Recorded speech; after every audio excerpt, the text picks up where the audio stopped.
O Senhor esteja convosco. Ele está no meio de nós. Proclamação do Evangelho de Jesus Cristo segundo Mateus. Glória a vós, Senhor.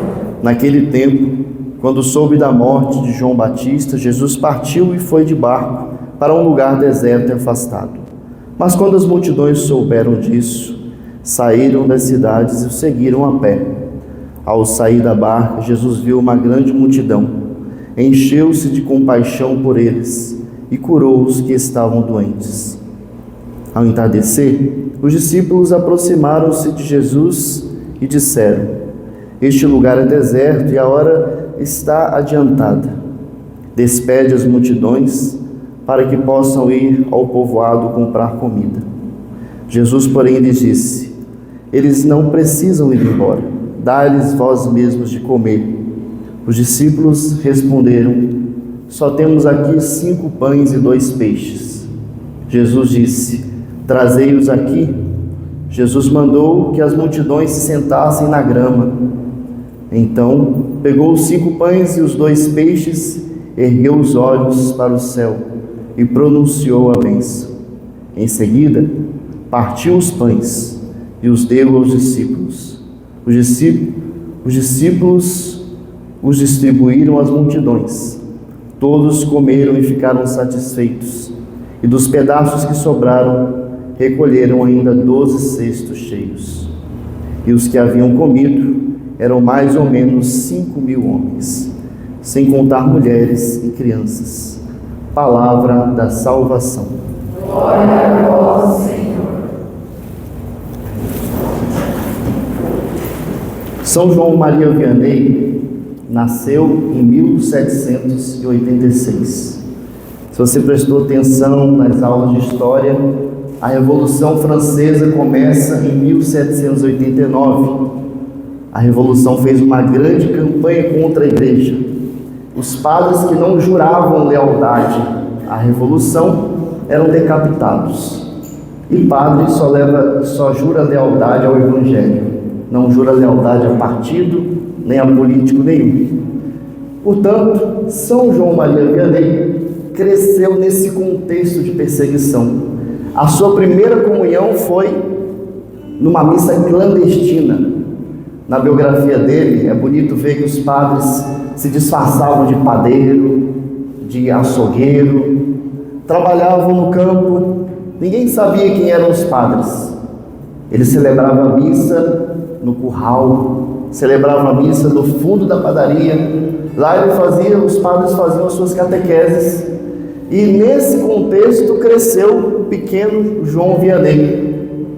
De uma família pobre de camponeses, não teve como estudar. Algo injusto que se diz dele é de que ele era intelectualmente inferior no tempo do seminário. Mas não. Por ser de família pobre, aos 17 anos ele ainda era analfabeto. Mas Deus chamou aquele menino pobre, analfabeto, e no seminário ele não conseguiu aprender latim. Naquele tempo as famílias eram que pagavam os estudos do padre. Logo você pode imaginar que só famílias nobres tinham padres, porque os pobres não tinham condições de pagar os estudos. Mas aquilo que é de Deus permanece e não passa. São João Maria Vianney pagou seus estudos fazendo trabalhos simples, como jardinagem, limpeza. E você pode imaginar a humilhação que ele passou no seminário, entre os seminaristas, os coleguinhas riquinhos, e ele que tinha que trabalhar para pagar os seus estudos. Além disso, por não ter tido uma educação cultural, intelectual na infância, não conseguia aprender o latim, que era um grande empecilho. Um padre que não sabia latim era como ser analfabeto mesmo, porque a missa era em latim, os documentos da igreja eram em latim, tudo era em latim. A princípio ele não seria ordenado, mas o seu diretor espiritual viu que ele era santo e insistiu. Ele foi ordenado, mas ele era uma vergonha para o clero. Então mandaram ele para uma vilazinha no meio do nada chamada Ars. Uma vila que não tinha Há muito tempo, nenhum diretor espiritual, a igreja estava caindo, o povo estava num paganismo total. Mandaram ele lá para que ele fosse esquecido, e ninguém nem lembrasse dele, desse padre analfabeto. Mas Jesus já disse que a luz não foi feita para ficar embaixo da mesa. E esse homem que cresceu naquele contexto de perseguição, trazia no coração uma gana tremenda por almas.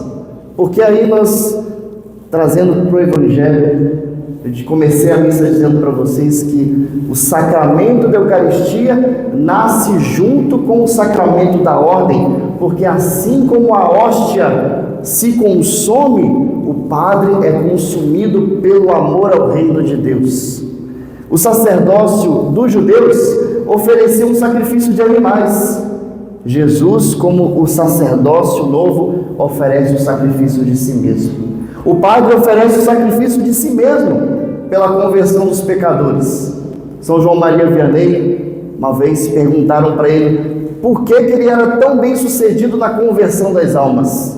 E olha, que as pessoas se convertiam só de olhar para ele. Ele não tinha uma boa pregação, não.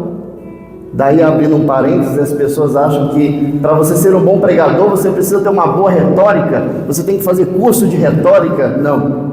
Para ser um bom pregador tem que ter unção. Ele tinha unção. Depois, fecha parênteses, perguntaram para ele por que ele era tão bem sucedido na conversão dos pecadores. Ele disse o seguinte: ele passava uma penitência pequenininha para os penitentes, e a penitência mais pesada era ele que fazia. Ele ficava confessando, e isso é oficial nos escritos da igreja, que ele confessava entre 16 e 18 horas por dia.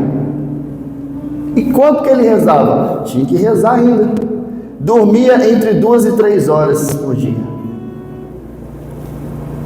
Comia pouco, dormia pouco e trabalhava muito.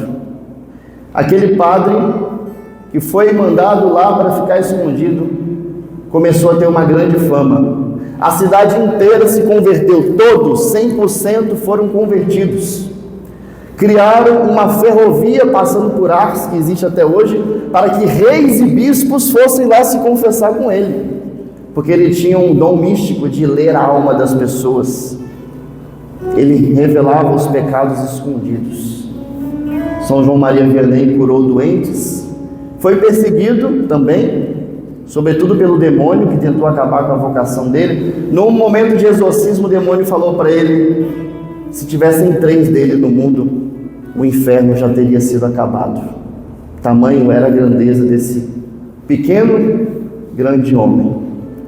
O sacerdócio é aquele que oferece o sacrifício, mas o sacrifício da sua própria vida.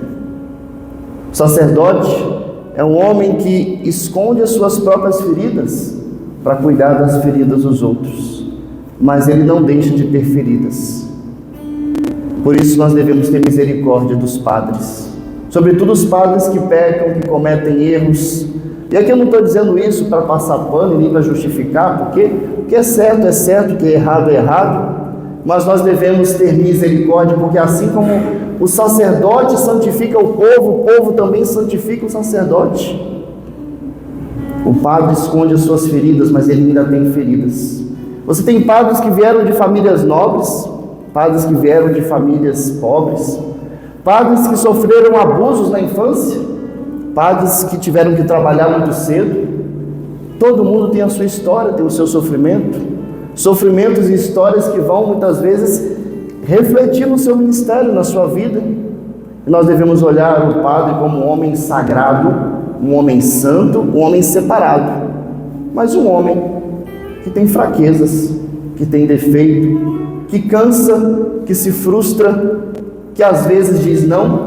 E quando o padre disser não para você, lembre-se que ele disse muito sim, até chegar ao ponto de dizer não. Se ele disser não para você, é porque ele está muito cansado.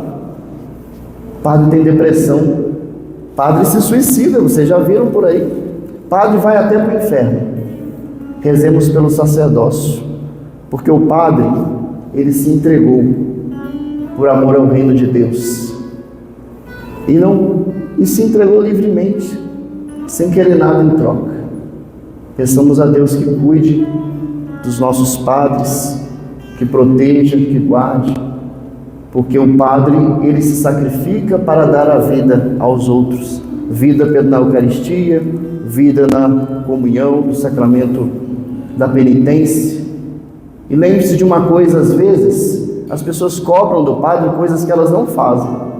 Você diz que você acha que o padre tem que ficar o tempo todo sorrindo, o tempo todo com bom humor, o tempo todo gentil, o tempo todo delicado. Deveria, você está certo, mas você é o tempo todo assim? Então tenha misericórdia dos padres e não exija deles, deixa que a própria consciência do padre já exige o que ele tem que fazer. Apenas ame o padre, ajude ele a carregar o peso dele.